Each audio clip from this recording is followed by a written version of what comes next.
Hi folks, welcome back to the Horde. It's about 1:15, Tuesday the 16th, about 60 degrees, partly cloudy day here in the Hudson Valley.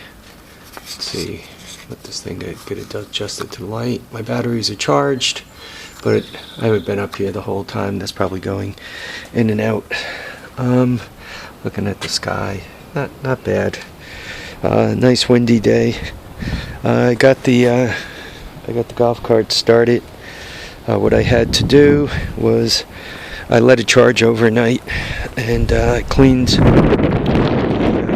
spark plug and put it in, replaced it, cleaned it, gapped it, put it back in. It fired right up. I didn't know what year that thing is, so I had to I had to clean the plug and put it back in. I couldn't go get another one because it appears as if there's a changeover depending on the year. Just quickly, the way you tell what year your club car is there's a little plate underneath here. I don't know, can you guys see this right here? And I'm having trouble seeing the screen. But you see that AG 93?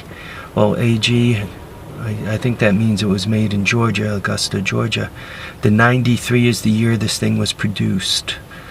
So, if you start seeing stuff like 06, that's 2006 and so forth. So this is a 1993 club car. So anyway, I got it fired up today. That was important. Second thing, I had to fix my garage door cable for a second time. I didn't have the length exactly matched up, so they were acting up anyway. So I got that fixed for a second time.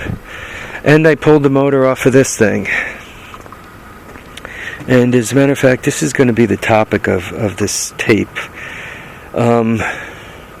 If one walks up to this frame and says, what could I do with it, what can I do with it, the frame itself is probably alright.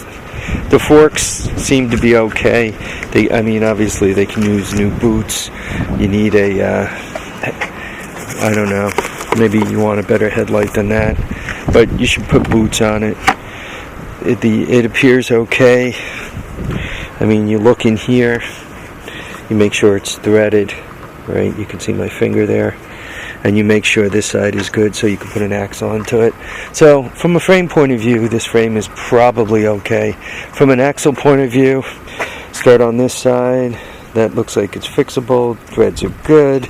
It's seized, but one could get it out of there if you take a little time and put a little effort in. When you see this kind of stuff though, that means you're screwed. That really means you're screwed.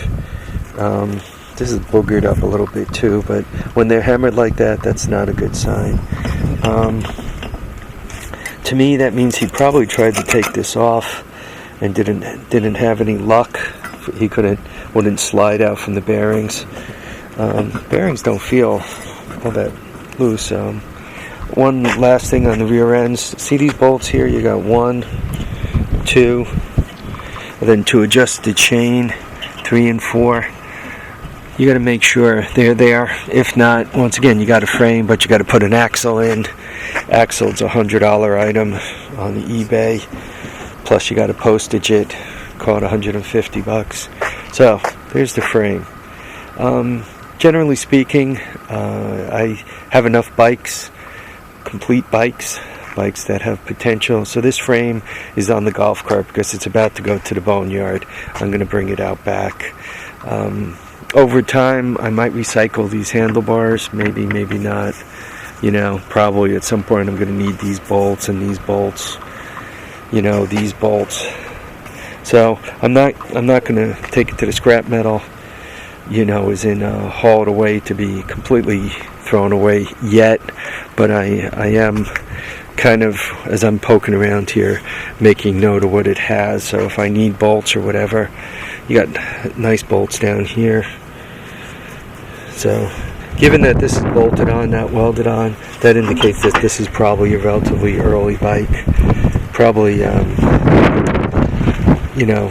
81, 82, maybe as late as an 83, but it's not a 4, 5, 6 So, alright, that's the first thing. Remember I walked up to this engine and I was saying, boy, you know, shifter's not welded. I like that. It's got the chain guard on it. I like that. Maybe it's got potential. I checked it. It appeared to be seized, and it is quite seized. I was trying to figure out if the thing was submerged or not, and I checked the oil. Normally when they're submerged, the oil's got a real milky look to it. What's strange about this bike is the oil is full and it's seized, so I'm wondering if it's seized from sitting around. Also, the shifter works fairly without too much trouble, and the transmission, you know, none of the bottom end is seized up, so I have the feeling it's seized because they let it sit around without a spark plug in it. Other things to look at on the motor. Broken bolts are very bad.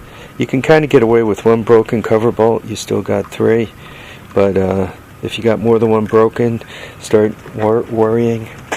The other thing is to look at the head. I don't know.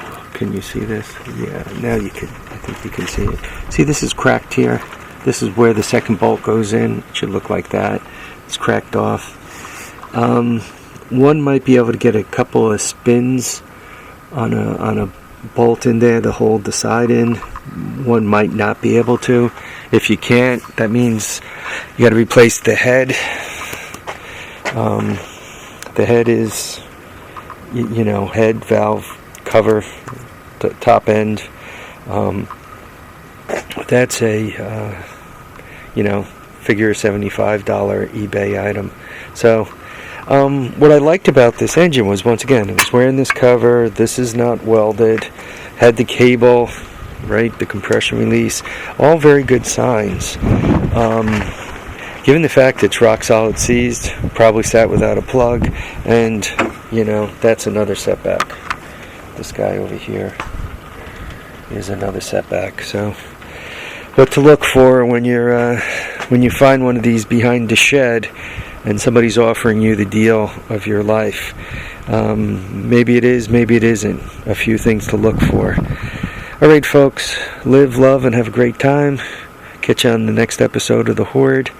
In the meantime, remember to leave spark plugs in your stuff. Don't let them sit around without spark plugs, and it completely destroys the engine.